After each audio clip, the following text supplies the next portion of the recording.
Hey folks, Michael McFarland here, coming at you from McFarland's Corner, giving you not a daily rundown, how about a weekly rundown? I kind of held off Monday, Tuesday, Wednesday. If you've been following, I've been with the Morton family, Robert Sr., Robert Jr. What an awesome time to spend with those two men. They come out every year. Robert Sr. has Parkinson's disease, and I'm going to tell you what, that is the toughest man. Never complains, wants to do everything on his own, stronger than any man I've ever met. So when we think we got problems, bro, it's all up here. Mental, and God. Find God, be strong. I promise you, you can walk through fire. Now let's get to the report. Lake Fork. Lake levels, 401.61. When I talked to you last, it was 401.70. So there's really no change, no fluctuation. Water temperatures are down in the low 80s, 84.1, but the lake has turned over. All right, the McDonald's event was pretty tough. It's actually called the Sealy Big Bass Splash. There wasn't even half the amount of overs that we had the year previous, and it was a tough one. Well, they caught it right in the transition, the turnover transition. So if you're coming to Fork right now, the things that I recommend, number one, fish shallow. Get about halfway back in the creeks or even all the way back in the creeks. If the water's brown, keep looking. You should find some good Lake Fork green water. Get around some lily pads, some grass, some backwater fish. Less than 4 feet, buzz baits, swim jigs, buzz frogs, weightless baits like wacky worms, even Senkos and stuff like that. Fish real slow. Find yourself some shad. If you can find some shad, it won't be long. And the backwater fishing is going to be really good. Lake is so tough that I opted twice now this week to take the Morton family to different lakes. We went to Lake Welsh on Tuesday, and it was fun. We caught about 30 fish, drop shotting in the grass. No big ones. Most of the fish were real small cookie cutters, but it was a great fun time. If you're looking to catch them, Lake Welsh, you can get it done. Today, oh my. I'm from the West Coast, and I've seen stripers, big stripers, 8, 9, 10 pounders surface for over an hour straight. It's like rocks are falling from heaven. And I've never seen that with largemouths. I've seen flurries. I've seen them surface for 5 minutes, 10 minutes, go back down and come up. Lake Athens for 8 hours straight, was surface activity, largemouths exclusively, and we caught them all day long. It was a blast. I highly recommend that you want to go catch a bunch of fish. There's no better way to catch them with top water, but you want to have a good time. Check out Athens. Do not go on the weekends. Boaters, skiers, recreation, jet skis, it messes it all up. You don't want to be there Saturday, Sunday, but get during the week and you will have some of the best fishing, big fish in that lake as well. So today was a blast. Thank you, Morton family, for a great week. Tomorrow I have a regular half-day trip on Fork, so I'll give you a little bit of a end of the week report. And Saturday, I'm going to take the Mortons somewhere one last time just because I love them guys. But that kind of concludes the fishing, what's going on. I got a special guest, guys. That's right. A Lake Fork special. He used to guide here. He's an Arizona, West Coast, California. I really think he's fished all over the U.S. He's one of the best big bait fisherman, big swim bait thrower, commits to it, has, I think, more than 130 bass over 10 pounds to his credit. Probably by now it's even much more. But a very good friend of mine. You guys around here, locals, will remember this man. Let's bring him on in here, Mr. Ron Kasner. Thanks, Mike. Appreciate it. Awesome to see you, sir. You know, when I first came here, I got here December, I think, 15th, 2013. And I'm excited. I run around. I'm telling everybody, I'm here now. Right. I call him. He's leaving. Yeah.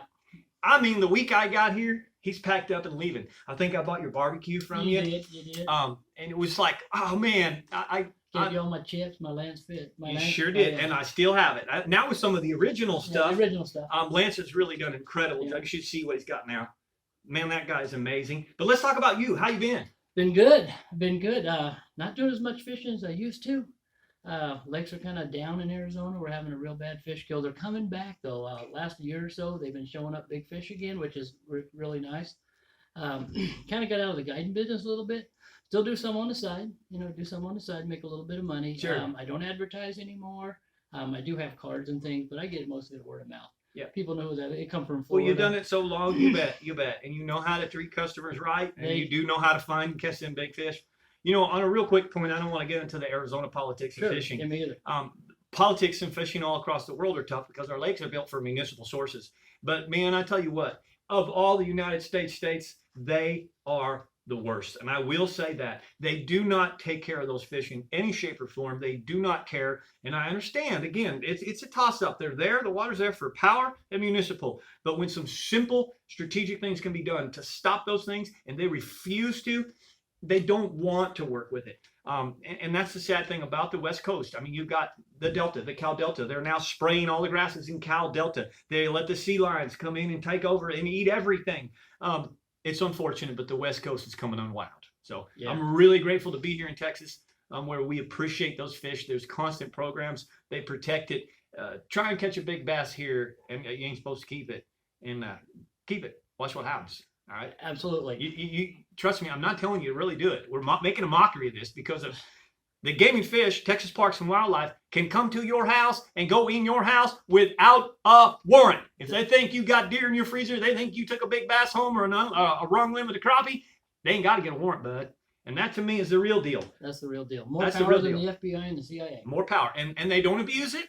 In fact, they don't hardly even use it. They are so good about it. They only use it when they darn well know they're going to get it. That's exactly right. But they're amazing, and they show up in powerful form at every tournament. But let's get off that and then back to you. So I hear you're in the forestry now. Yeah, I'm in the forestry. I worked for the U.S. Forest Service for 7 years prior, way back in the late 90s. Got out of it, did my full-time guidance stint for a while. Getting older in age, pushing mid-50s now. Aren't we all? Can we just stop that clock right there? Yeah, exactly. Took a full-time job, and now I'm going to get a retirement here in about 7 years, which I'm going to need because, Social Security may not be there. Absolutely. So that's where we're at. Well, I'm real glad for that, too, and it may let you come back around later years and guide a little more because I know you love that. I know you love taking care of people. That's my plan. That's my plan. When I retire, I'm going to come back and go do some guiding. Not full-time. It's a chore. People don't understand it. It is a chore. Sometimes I wish I was digging ditches besides guiding, but it is a chore. You got to love it. You have to love people. You have to love to teach. 3, you're in bed at 9, 10, 10:30, and you're doing it 5, 6, 7 days a week, especially in the springtime. In the springtime, you kill yourself. I've said it many times, guys. If you don't like those burning, leery, extra tired eyes, if that really bothers you, you ain't supposed to be a fisherman, it's not for you. That's correct. Right. You're supposed to be burnt out, tired. You can't see straight, blurred vision like you're swimming in a pool all day, and you make a 10-hour drive to the next one. That's correct. That's right. It is. Some of those men that are out there doing it these days they're amazing. They're monsters. They wonder are they really that good at fishing? Yes, but it's all the little stuff and everything else in between that they're able to get through and grind through. And it's a grind. Let me touch on that a little bit. I came here to Lake Fork, and I was a nobody. Nobody knew who I was, and there was a little politics, west side, east side. I did not get involved in that. I kind of stuck to my own thing, did my own little seminars at Cabela's, Bass Pro, the local little areas, pulled in my own guide stuff. Once the guide started saying, hey, he's an okay guy, I would get overflow. But what I do want to say about Lake Fork and Lake Fork guides, the best in the world, period. Hands down. Hands down. And I'm not saying it because I was one. I'm not saying it because I'm here visiting my good friend Mike. I'm saying it because these guys can grind, and the best thing that a guide can do, they know when to change. When the conditions change, the guides know when to change. And if you have a guide that doesn't know when to change, and you're throwing top water all day long for 8 hours, and you caught one fish, and you caught it at 7:30, don't use that guide again. Period. The redundant, it can be obvious, yes. Yeah, yep. But I'm not saying that to bash any guides. Yep. Do your homework. I know Mike is a fantastic guide. He's got a lot of information I don't know, and I'm going to pick his brain while I'm here. Well, and I've learned from a lot of these guys. They were very warm to me, many of them. And I'm the kind of guy where you give me an inch and I'm going to run 5 miles. So I don't need to know what you're catching them on. Most for me is a depth range. You just give me the depth, I'll figure it out. That's exactly right. And but I was very, very warm. Like you, at first I was all on my own. I was friends with Ronnie Parker, very close. Mark Pack, thank you, Mark Pack, for all you've done for me. Mark's awesome. And I had some strong hold in the beginning. But I'm going to tell you one thing about these Texas folks. If you are a good person, if you're here for the right reason, they will warm you in and love on you and take care of you. And they have a right to be proud. That's something Texas always said. Texas people are proud. I'm going to tell you today, I know why. Because they're good people. They're real. They're roots. The grassroots. So come in here, play some Mickey Mouse, and watch what happens to you. Yeah, Texas is the backbone of America, honestly. I came here, I didn't know anybody. Probably the first 6 months, I was getting one trip a week. And that was in the spring because nobody knew who I was. And it's hard to go against good people like Pat Caldemeyer, Vic, Duplashane. Those, you know, the best of the best right there. The best of the best, honestly. But, you know, when they found out who I was and they warmed up to me, I would get a phone call and they'd like, Ron, would you like a trip? And they would give me their overflow. Yep. And I fished hard to make sure I put those customers on fish. And I tell you what, I still got good customers today that actually come from Fork to fish some of the big fish lakes in Arizona, which is kind of neat. That's pretty They, cool. Yeah, they want to see how That it says works. a lot about you because Arizona doesn't have, you know, a real big known attraction for big fish. They There don't. are some lakes that can produce it. And so that says a lot. You know, but again, I'm grateful to have you here today. I know that you're also here. You're not here for Fork. You got something going on in Oklahoma. I Big got something tournament. going on up there. I got a big tournament in October. This is the 8th year that I qualified and won the state of Arizona for Big Bass Championships. And this is the Big Bass World Championship. We go up and we fish for $100,000 in a bass boat. And now this is just one fish. This is one fish. You get 8 hours to catch the biggest fish. 50 boats. 25 boats. 2 anglers to a boat. 50 anglers. 49 anglers and last year's returning champion. It's going to be a lot of fun. I went up and did my homework. It sounded like you found some good stuff. I found some good stuff. I'm not going to say because there might be an Oklahoma or Texas guy that pulls in the. I thought you were going to say we call it the fisherman's jinx. Yeah. Just never say it. Just go do it. Right, Just, right. When you're in tournaments, don't tell them. Don't come in and say I had a great practice. Just Exactly. go do it. Just go I do found it. some fish. I know they're going to move a little bit. I think they're going to gang up even a little bit more as the water cools and the shed gets back there a little bit more. Did find some good fish. Took 2 days to find them. That's great. But we were actually going to fish them this morning to see if they were there, but the weather kind of turned bad on us, and we don't get on the water with lightning. Welcome to the Midwest. So anyway, I come down here and stay with Mike McFarland, and I'm going to grab all the information he's got on Athens because I'm heading there in the morning. Too much fun, baby. Yeah. Too much fun. What's that mean? Exactly. So I can't Like wait. too much money. There's I- no such thing. I was here 3 years and 4 months and never made it to Athens, so I'm a kid in a candy store now. It's going to be. You're going to enjoy it. Really nice to Absolutely. have you here. Folks, Thank you. thanks for watching all this. I know this one's a little bit long, but I wanted to share this with as a good friend of mine. I know you're fishing Athens tomorrow. You probably fish Fork on Saturday. Correct. We'll give you a little bit of that rundown tomorrow. And I appreciate you watching. Thanks, folks, for everything you do. God bless everybody. Someone catch a big fish and send me a pic so I'd like to share it and talk about it.